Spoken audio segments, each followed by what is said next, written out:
Et salut tout le monde, c'est Pokapi. Aujourd'hui, vidéo un petit peu spéciale puisqu'on va parler des items de collection et de mon avis sur le scellé. De base, je le redis, mais ce n'est pas un conseil en investissement. Je suis plus dans une logique de rapport qualité-prix. L'idée, c'est de donner un avis sur les items avec du bon sens. Donc on va essayer de trouver un juste milieu. Évidemment, dans cette vidéo, je ne vais pas inventer l'eau chaude, mais je vais essayer de vous montrer des beaux items qui sont pas forcément très chers. Et le premier item qui est selon moi le plus intéressant, je pense que voilà, beaucoup de personnes le savent, mais ce sont évidemment les bundles qu'on peut voir pour 151 par exemple, qui sont un très bon moyen d'avoir des boosters pas chers, en tout cas lors de la sortie, puisqu'aujourd'hui ça commence à coûter une blinde. Mais ce sont des items, des petites ETB, voilà, faciles à stocker, faciles à trouver, qui dépassent rarement les 35-40 euros je crois. Dans ces items qui sont plutôt beaux dans une collection de scellés, c'est 6 boosters qui vous attendent. C'est un compromis entre le coffret et le TB, voilà, il y a 2 boosters de plus que dans un coffret et c'est plus facile à garder scellé dans une collection,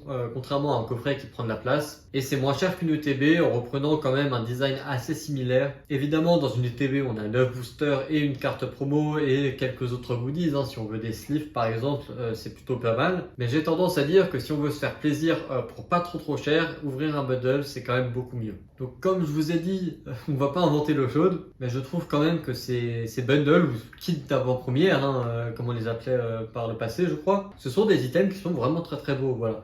À titre personnel, j'aime beaucoup le bundle qu'on peut retrouver pour EV7 et je pense que c'est plutôt un bon compromis puisque les coffrets EV7, bon bah voilà quoi. Et le TB, c'est peut-être un objet qui est un petit peu cher encore. Évidemment, si vous faites un master set de B7, peut-être que le TB ça sera quand même mieux, mais à ce moment-là, je vous conseille même de prendre du display. Et puisqu'on parle du display, beaucoup de personnes se réfèrent à la display en disant que c'est le rapport qualité-prix, le meilleur rapport qualité-prix puisque le booster revient à 4,50€ et quelques quand on l'achète, qu'on a des bonnes chances d'avoir une carte full art, une secrète ou une SAR et pas mal de cartes rares, etc. Oui, mais une display, faut mettre 150€ minimum et souvent 170 ou 180€ même parfois. C'est une somme conséquente et tout le monde ne peut pas évidemment mettre cette somme dans Pokémon, en tout cas pas en un seul item. Donc à moins d'être dans une logique d'investissement et de vous dire bah, j'achète une display aujourd'hui et je la revendrai peut-être dans 3 ans pour faire une plus-value de 50€ dessus, comme ça pouvait être le cas du coup sur les displays par exemple Reine de Glace, Astro Radio, etc.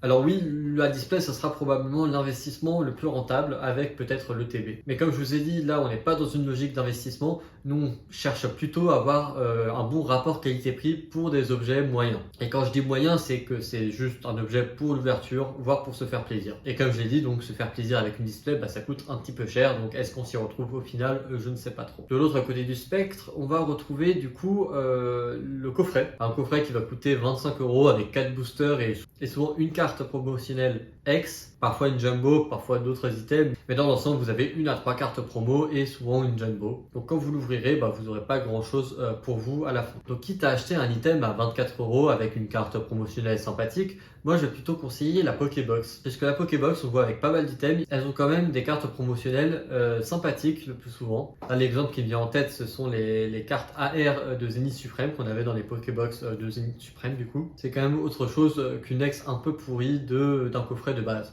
Alors il y a quelques exceptions, il y a quand même les coffrets, par exemple le coffret Dracolos, qui sont des très beaux coffrets grâce à la carte promo justement. Et derrière les boosters, bah, c'est un peu ce qui vous intéresse. Si vous voulez ouvrir que du EV, bah, un coffret avec des boosters EB ne vous intéressera pas forcément. Et inversement, si vous cherchez que du EB, bah, si c'est full EV1, bah, vous n'allez pas non plus retrouver votre compte. Donc à ce moment-là, j'ai envie de dire, bah, les boosters, ça dépend vraiment de tout à chacun. Là, je parle sur une base universelle en tout cas. Acheter la Pokébox, ça vous permettra d'avoir une carte promo au moins aussi bien que dans un coffret, des boosters au moins aussi bien que dans un coffret, puisque bah, ce sont souvent c'est kiff, sauf qu'en plus vous aurez une boîte de rangement et ça fait la différence. Notamment si vous avez pas mal de cartes à garder, mais aussi pour tout un tas d'autres occupations. Par exemple un atelier de bricolage, vous pouvez mettre vos vis, peu importe, à l'intérieur de ces Pokébox. Ça peut se recycler de mille manières différentes, quoi. Dans le même esprit que la Pokébox, un item que j'aime beaucoup, c'est la valisette, puisque là aussi il y a des cartes promotionnelles sympathiques. Il y a un peu plus de boosters et c'est un peu plus cher qu'une Pokébox, mais c'est quand même pas mal. Et pareil que la Pokébox, vous avez surtout une boîte en métal qui restera pour ranger tout un tas de choses que ce soit pour vous, pour vos enfants, pour vos parents si vous êtes vous-même un enfant. La valisette, c'est plutôt un très très bon trade-off. Puisqu'on est dans les teens, je vais parler de la display de mini teen. Alors, c'est pas un item très commun, même si je crois que récemment, ça devient quand même un peu plus accessible entre guillemets. Voilà, vous pouvez l'acheter directement scellé relativement facilement. Et pourquoi est-ce que je conseille la display mini teen et pas la display classique? Tout simplement parce qu'une display mini teen, il y a moins de booster à l'intérieur. Alors c'est pas la raison, mais du coup c'est juste que ça fait baisser le prix. Donc vous avez une display mini teen, je crois que ça se trouve à 110, 120 euros. C'est quand même une belle économie par rapport à une display classique. Et à titre personnel, je trouve que c'est quelque chose de très très beau. Alors le meilleur exemple, c'est évidemment les séries .5. J'aime beaucoup les displays de mini teen qu'on peut avoir sur 151, sur Destinée Radieuse, sur Célébration qu'on a eu également. Mais elles sont toutes très très belles. Amies de Sino ou de Kanto, je crois. De mémoire, elles sont magnifiques avec des couleurs un peu violettes, etc. Même celles qu'on trouve chez Costco sont aussi plutôt réussies. Alors je crois que du coup c'est Amis de Sino, de Kanto et compagnie qu'on retrouve. Donc c'est un item qui est quand même pas commun et surtout qui a une illustration complète sur sa face qui fait que cet item est relativement plus beau qu'une display classique selon moi. Voilà, après chacun se fait son avis sur les displays de mini teen.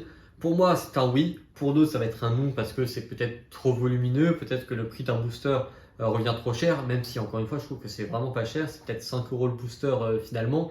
On n'est pas si loin d'une display et on économise quand même peut-être 50 euros. Et enfin, eh bien, tout simplement, ce sont les coffrets premium.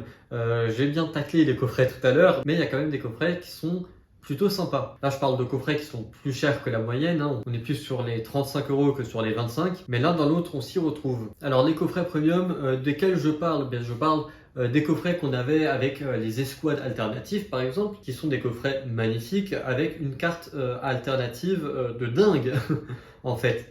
À l'intérieur, je vous mettrai quelques illustrations, puisque là, dans le feu de l'action, j'ai oublié un petit peu quel coffret on pouvait avoir, mais je crois qu'il y avait Mega Ténéfix avec Mega Tyrannosif. Je crois qu'il y avait Dracofeu et Reshiram Escouade. Je crois qu'il y avait Mantaï et Deoxys. Il y a eu tout un tas de séries avec des alternatives Escouade qui étaient super beaux. Quelques années plus tard, avec EB7, il y a eu les coffrets Pyroli Premium, Aquali Premium et Voltali Premium, qui sont là aussi des masterclass avec des cartes alternatives V et VMAX des Pokémon du coffret. On a eu les coffrets avec le Dracofeu Full Art. Bon, celui-là, il est un petit peu moins tentant, je l'avoue. Dracofeu Full Art, Carmadura Full Art, etc., qui sont des coffrets qui sont relativement mauvais quand même, je trouve. Aujourd'hui, relativement mauvais aujourd'hui, si votre objectif c'est d'ouvrir, si votre objectif c'est la collection, je pense que ce sont des coffrets, vous pouvez y aller les yeux fermés, puisque dans 5 ans, ils auront pris de la valeur évidemment, ça c'est une certitude, aucun problème là-dessus. Et plus récemment, avec Fable Nébuleuse, le coffret Hippowa X Alternative et le coffret Amphinobi X Alternative, là aussi ce sont des très très bons coffrets. Malheureusement, c'est la série à l'intérieur qui pêche Fable Nébuleuse. Je ne sais pas s'il y aura beaucoup de demandes dans le futur. Mais en vérité, rien qu'avec la rareté des items, ça va forcément finir par monter à un moment. Donc au final, même si vous les achetez plutôt cher à la sortie, ces coffrets, c'est pas forcément les coffrets les plus intéressants à l'ouverture à un moment donné. Mais il y a quand même une philosophie là-dedans. Et c'est comme ça que je réfléchis à titre personnel en achetant ces coffrets. Je me dis qu'à un moment, rien qu'en ouvrant le coffret, je récupérerai mon argent avec les cartes promotionnelles. C'est-à-dire qu'en gros, c'est comme s'il y avait des boosters gratuits avec ce coffret au fil du temps. Ça, c'est quelque chose que vous ne retrouverez pas avec les autres coffrets qui sont beaucoup moins demandés. L'exemple d'un coffret, je dis une bêtise, mais Archiduc X, simple X classique, normal, voire même un reprint de la série éditée. Cette carte ne vaudra jamais 25 euros dans un futur proche. Et quand je dis futur proche, c'est dans moins de 10 ans. Voilà, dans 10 ans, peut-être que la carte aura décollé, mais 10 ans, c'est beaucoup d'incertitudes. Est-ce que vous avez envie de garder un coffret pendant 10 ans et de l'ouvrir au bout de 10 ans? C'est deux philosophies différentes. Moi, je vais prendre un exemple qui est un exemple assez simpliste, mais c'est une série hype comme EB7. EB7, moi, je me souviens, j'avais acheté une display à 220 euros. Alors aujourd'hui, si vous touchez une display EB7 à 220 euros, vous allez être tout content, incroyable, quelle bonne affaire, etc. Sauf que derrière, la seule chose que vous pouvez faire, c'est ou alors la garder dans votre collection pour toujours, ou alors la revendre pour essayer de dégager un bénéfice. En tout cas, moi j'avais touché ma display à, je crois, 200 euros. Et ce qui est intéressant, c'est que pour le même budget, environ 220 euros, je crois, j'avais touché les coffrets avec les évolutions. Déjà à l'époque, je les avais achetés très très cher. Je crois que c'était 2 fois plus cher que le prix de vente en magasin, parce que je sais pas, j'avais attendu 1 ou 2 mois après les ruptures de stock pour l'acheter en me réveillant tout d'un coup. Toujours est-il que j'avais mis 220 euros pour acheter ces coffrets, que à l'époque je me disais mais non, mais c'est trop cher, mais pourquoi j'ai fait ça et tout, même si j'étais super content de voir ces coffrets, c'était quand même relativement cher payé. Et pourtant je préfère avoir ces coffrets qu'une display EB7.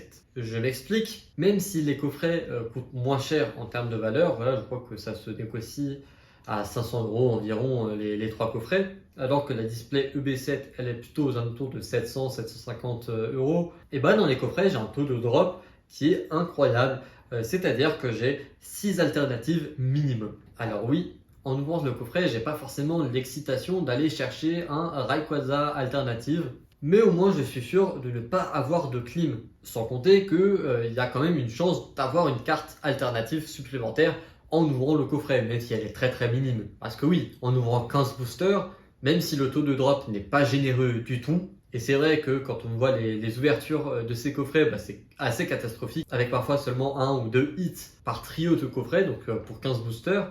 Et bah ça serait quand même pas déconnant de tomber sur une full art. Il y a même des gens qui ont packé des alternatives dans ces coffrets. Donc une full art, je vais pas dire que c'est raisonnable, mais c'est pas déconnant. Ce qui fait que avec ces 15 boosters, et ben j'ai quasiment le même taux de drop qu'une display. Parce que si j'ouvre une display EB7 aujourd'hui, bon bah j'aurai quelques petits hits des V qui honnêtement ne valent pas grand chose. Une V de Descendant ça coûte 1 euro. Si j'ai une évolution, peut-être 2 euros, 5 euros si c'est Noctali. Mais bon, taper le Noctali V classique sur une display, c'est pas une certitude non plus. On va peut-être avoir 3-4 V. Donc on était sur les V classiques, il y a aussi les V Max, mais les V Max elles dépassent rarement les 5 euros. Si vous avez des Descendant de V Max, encore une fois des Descendant qui est partout, ça sent le vécu. Bah vous n'allez pas revendre pour 30 euros quoi.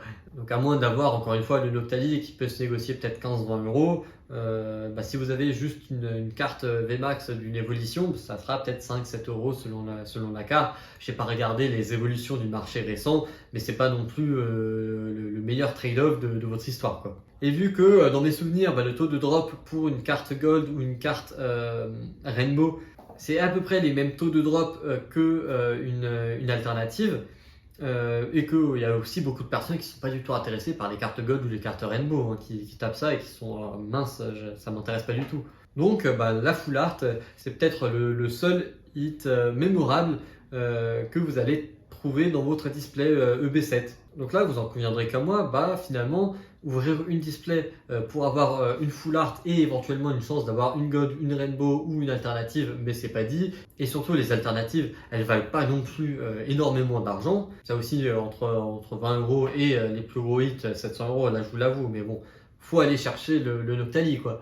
Voilà, si vous avez déjà un Rongrigou ou Charmina, c'est une très très bonne display. Donc au final, en ce qui me concerne, je préfère ouvrir un coffret premium avec du coup des belles cartes promotionnelles à l'intérieur qui vont quand même performer indépendamment, si vous voulez, de ce que vous allez retrouver dans le coffret, c'est-à-dire les boosters. Ce qui fait qu'aujourd'hui, en ayant acheté à la fois une display à 200 euros et l'avoir ouvert et acheté des coffrets à 200 euros et les avoir ouverts. Sur la display, je suis en perte sèche. Et j'imagine même pas aujourd'hui si la display coûte 700 euros. Vous êtes quasiment sûr, même en tapant les plus gros hits, que vous n'allez pas faire énormément d'argent. Alors qu'avec mes coffrets, bah, je suis sûr que rien qu'en ayant des cartes promotionnelles, je suis déjà rentable par rapport au prix que j'ai mis à l'époque pour acheter ce coffret. Sans compter que je peux avoir un hit dans les boosters, dans les 15 boosters, je dois peut-être une full art, peut-être une alternative, peut-être que j'aurai rien du tout, mais c'est pas grave. Puisque grâce aux cartes promotionnelles, j'ai des boosters gratuits entre guillemets, et j'ai aucune culpabilité de les ouvrir alors que ça m'a coûté un demi-millier d'euros. Alors aucune culpabilité, bon je suis quand même je me sens quand même un peu coupable de les ouvrir parce que je me dis je les ai gardés scellés pendant si longtemps, pourquoi est-ce que je les ouvre maintenant? Mais je veux dire, même si ces coffrets vous les ouvrez day one à la sortie, c'est sûr que les cartes promotionnelles elles vaudront pas encore aussi cher. mais elles vont quand même monter, performer plus tard, hein, c'est pas un souci. Enfin, je veux dire, il n'y a aucune différence entre ouvrir un coffret maintenant et l'ouvrir plus tard. Parce que les cartes promotionnelles resteront dans tous les cas. Alors que si vous ouvrez une display, vu que vous n'avez aucune garantie, sauf s'il y a un quota dans la display, mais vous n'avez aucune garantie de ne pas perdre d'argent. Et donc, c'est pour ça que la display, pour moi, c'est vraiment pas un item que je recommande d'ouvrir pour des gens qui veulent juste faire un petit peu des ouvertures casual. Ça veut pas dire que j'en ouvre jamais, j'apprécie d'en ouvrir parce que c'est comme une display, éclater une display ça fait toujours plaisir, mais j'aime autant ouvrir un coffret premium, un tripack, une mini-tin, ce genre de choses. Dites-moi ce que vous en pensez, quel est l'item que vous préférez ouvrir. N'hésitez pas à liker et à vous abonner, je sais que vous êtes très nombreux à regarder mes vidéos sans être abonnés, c'est pas bien. Et nous on se retrouve pour une prochaine vidéo, à bientôt.